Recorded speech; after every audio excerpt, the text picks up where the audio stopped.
नमस्कार दोस्तों, आज हम बात करेंगे एक ऐसी हस्ती की जो कभी मेन स्ट्रीम में तो नहीं रहे, लेकिन उनको सुनने वाले ही जानते हैं कि वो क्या कहे गए और क्या कर गए इंसानी प्रजाति के लिए। और आज के समय में उनकी बातों की अहमियत पहले से कई ज़्यादा है।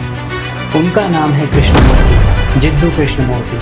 प्यार से लोग उन्हें कृष्णा जी या के भी बोलते थे। जिद्दू कृष्णमूर्ति का जन्म 11 मई 1895 को मदनापल्ली नामक गांव साउथ इंडिया में हुआ। उनको एनी बेसेंट ने वर्ल्ड लीडर की उपाधि के लिए चुना और उन्हें अपने साथ इंग्लैंड ले गई। एनी बेसेंट को न जाने उनकी आंखों में वो क्या इनोसेंस दिखा जो किसी आम आदमी की आंखों में न था। वो मासूमियत और सच्चाई का ऑरा उनके मानो दिल को छू गया। एनी बेसेंट और C.W. लेडबीटर ने कृष्णमूर्ति को थियोसॉफिकल मूवमेंट के माध्यम से चुना। उनकी परवरिश इंग्लैंड में ही हुई, सब नामी गिरामी लोगों के बीच। उनका संबंध बचपन से ही एनी बेसेंट और C.W. लीडर जैसी हस्तियों के साथ था। उनको आने वाले वर्ल्ड टीचर की जिम्मेदारी का भार भी सौंपा गया और कहा गया कि वो वर्ल्ड टीचर बनेंगे। एनी बेसेंट ने 1911 में order of the star in the east theosophical society स्थापित किया, जिसके तहत कृष्णमूर्ति को वर्ल्ड टीचर के रूप में देखा गया।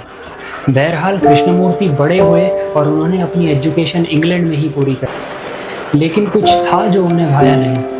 आर्थिक रूप से समृद्ध और सिक्योर होने के बाद भी उन्हें कुछ कमी हमेशा अंदर ही अंदर कुछ उठती रही। 21 की उम्र में उन्होंने फैसला किया कि उन्हें ये सब नहीं चाहिए था जो उन पर थोपा जा रहा था, और उन्होंने ना ही वर्ल्ड टीचर की उपाधि से इस्तीफा दिया, बल्कि मानवता को एक ऐसा रास्ता दिखा दिया जो उनके सुनने वाले ही बता सकते हैं कि उसकी क्या बहुमूल्यता है।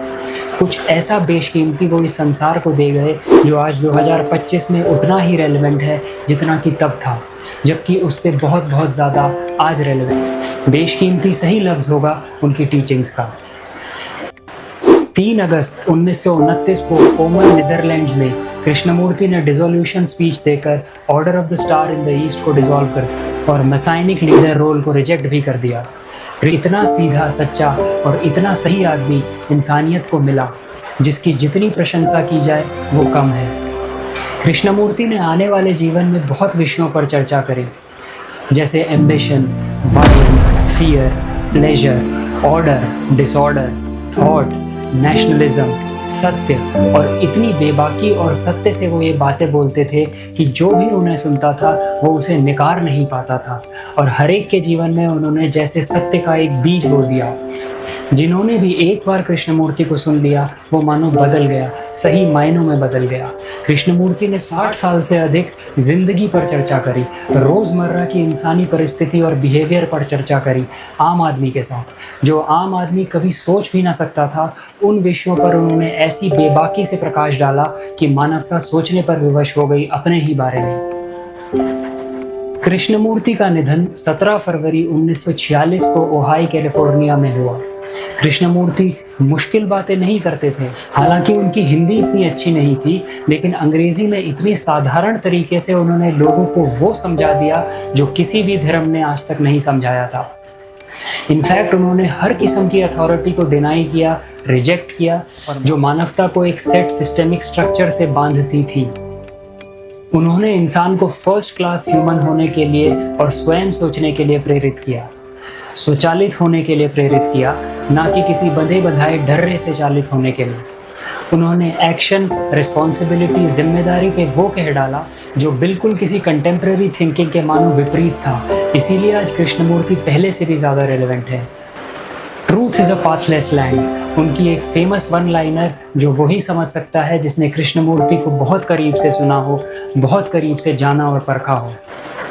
तो दोस्तों, ये वीडियो उनकी टीचिंग्स को पूरी बताने के लिए नहीं, जबकि एक जागरूकता पैदा करने के लिए है, ताकि हमारा समाज, लोग और यूथ उनसे सीख सकें, उन्हें पढ़ सकें और उनके साथ जुड़ सकें, चाहे 10 मिनट के लिए ही सही। पर्सनली के का मेरे जीवन पर हमेशा एक बहुत बड़ा आभार रहेगा, और इतना बहुमूल्य जो शब्दों में बयान करने योग्य नहीं है। एक ऐसा इंसान जिसके लिए आपको कृष्णा जी में जी लगाने की ज़रूरत नहीं पड़ेगी, आप अपने आप ही प्रेरित हो जाएंगे। अगर इस वीडियो के माध्यम से आपने ज़रा सी भी रुचि, चाहे एक पेज पढ़ने की ही उनकी टीचिंग्स के बारे में जगी हो, तो मैं समझूंगा मेरा काम हो गया। बाकी तो सत्य आपको खींच ही लेगा अपनी तरफ, कहाँ जाओगे बच के। नमस्कार।